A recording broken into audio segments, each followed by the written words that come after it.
신화란 신에 관한 이야기입니다. 그러나 신화는 단순히 신에 대한 이야기만을 담고 있지는 않습니다. 신화는 우주의 기원, 인류의 탄생, 신과 영웅의 업적 등 신성하다고 믿는 이야기들이며 옛날 사람들의 세계관을 고스란히 반영하고 있습니다. 그럼 중남미 제국 중 가장 큰 영토를 지배했던 황금의 제국 잉카인들의 세계관은 어땠을까요? 그들의 신화를 통해 잉카 제국에 조금 더 가까이 다가가 보겠습니다.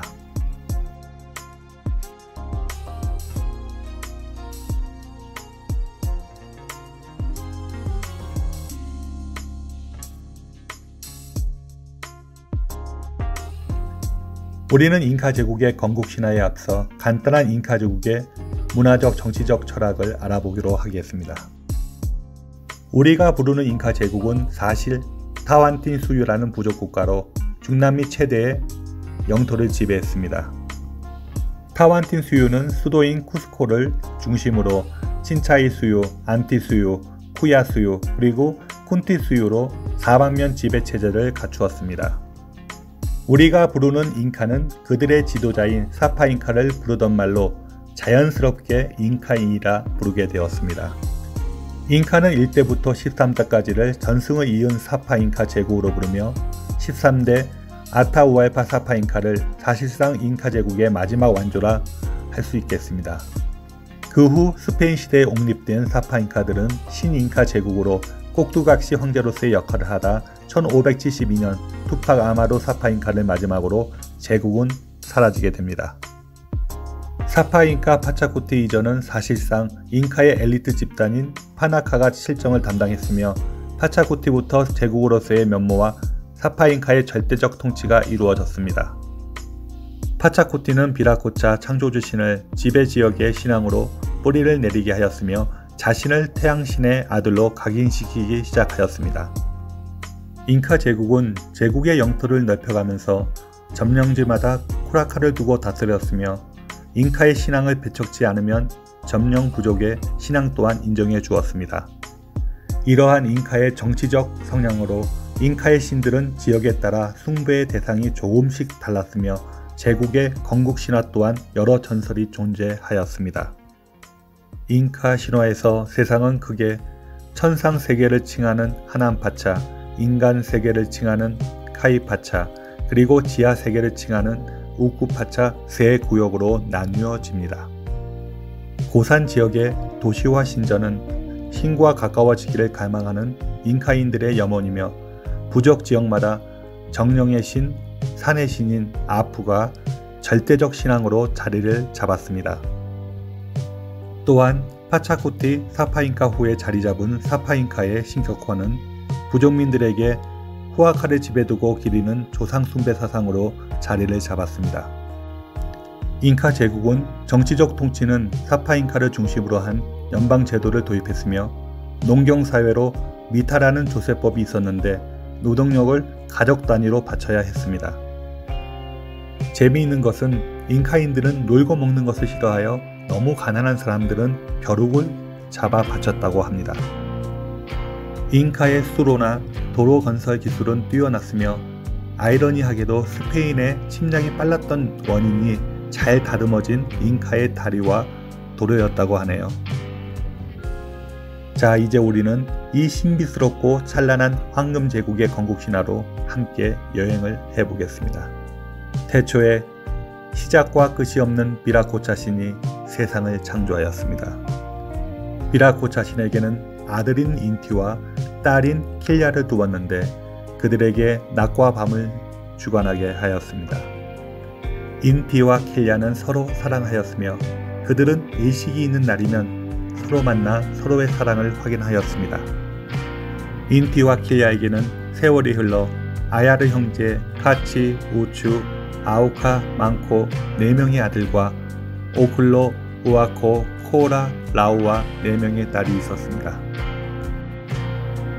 그들은 푸마 바위라는 이름의 호수 티티카카 주변 탐푸토코 산에 있는 카팍토코 동굴에 머물고 있었습니다. 카팍토코 동굴은 항상 풍요롭고 질병과 죽음이 존재하지 않는 행복의 땅, 하남파차로 들어갈 수 있는 문이었습니다. 세월이 흘러 인간의 세계인 카이파차는 무지한 야만 민족들이 증감에 따라 신의 질서가 무너지고 자연의 생태계가 파괴되고 있었습니다. 인간 세계인 카이파차에서 신의 진리가 외면될수록 파멸과 죽음의 신인 수파이의 본성이 지하세계 우쿠파차의 문을 서서히 열고 있었습니다. 지하세계인 우쿠파차의 문이 다 열리는 날 태양의 빛은 카이파차에서 사라질 것이고 인간들은 영원히 죽음과 고통에서 벗어나지 못할 것입니다. 태양신 인티는 탐욕과 야성에 젖은 야만족들에게 아버지 비라코차의 진리를 가르쳐 삶을 유지시키기 위하여 아내인 킬려와 모종의 결심을 하게 됩니다. 그것은 바로 타팍토코에 머물고 있던 자신들의 8 딸들을 티티카카 호수 북쪽 야만족들에게 보내어 개종을 시키는 것이었습니다. 태양신 인티는 현몽을 통해 그들에게 나타나시고 예시를 들려줍니다. 너희는 아버지의 땅을 떠나 카이파차의 약속의 땅을 찾을 것이며 야만을 깨우치고 다스려 생명을 얻게 하고 태중의 복으로 만민의 영광이 되게 하라. 너희는 태양의 아들 인카라 추앙을 받을 것이고 타팍 야오리로 증표를 삼아 세상의 중심이 될 것이며 씨앗은 싹을 트고 추수 때의 기쁨이 주림배를 영원히 있게 하리라. 아버지 인티의 말씀처럼 팔라메는 카팍토코를 떠나 야만으로 떠나기로 했습니다. 그러나 형제들 중 가장 용맹하고 강인한 둘째 카치가 인카로 택함을 받을까 시기하여 동생들은 죽이기로 마음을 먹습니다. 그리하여 동생들은 카팍토코 동굴에서 곡물의 씨앗과 마르지 않는 생수를 가져오자며 카치를 먼저 동굴에 들여보냈으며 그 후 동생들은 커다란 바위로 동굴 입구를 막아버렸습니다. 그 후 동생들에게 속았다는 것을 안 카치는 증오와 분노로 몸이 굳어 그곳에서 석상이 되고 말았습니다. 동생 카치의 석상을 본 망코는 그를 카팍토코 동굴에 놓아둔 채 다시금 약속의 땅을 찾아 발걸음을 돌렸습니다. 우아나카우리 산에 도착했을 때 그곳에 있는 커다란 신상을 보곤 셋째 우추는 두려움과 공포의 지레 겁을 먹고 신상의 뒤편에서 얼어붙어 심장이 먹고 석상이 되었습니다.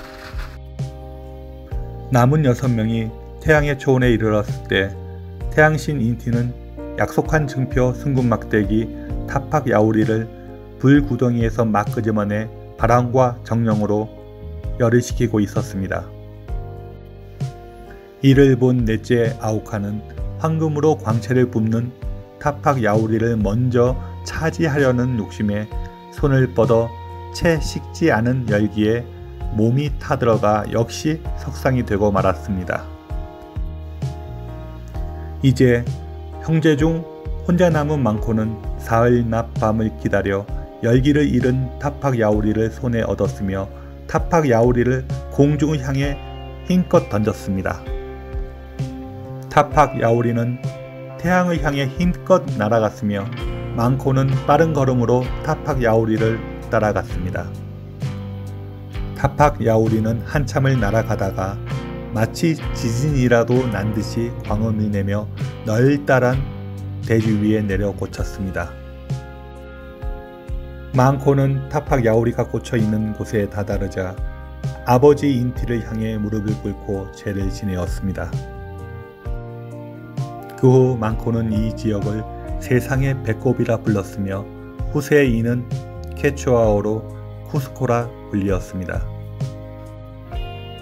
이 모습을 바라본 야만인들은 인티의 위대함에 함께 경배하였으며 망코는 타팍 야오리를 빼내 그들에게 인티의 말씀과 세상의 법도를 가르치기 시작하였습니다.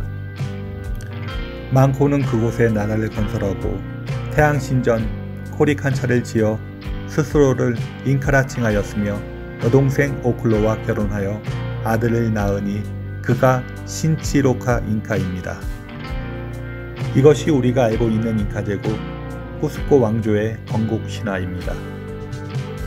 에필로그 티티카카 호수 주변의 인카 이전 대부분의 거주민은 아이마라족이었습니다.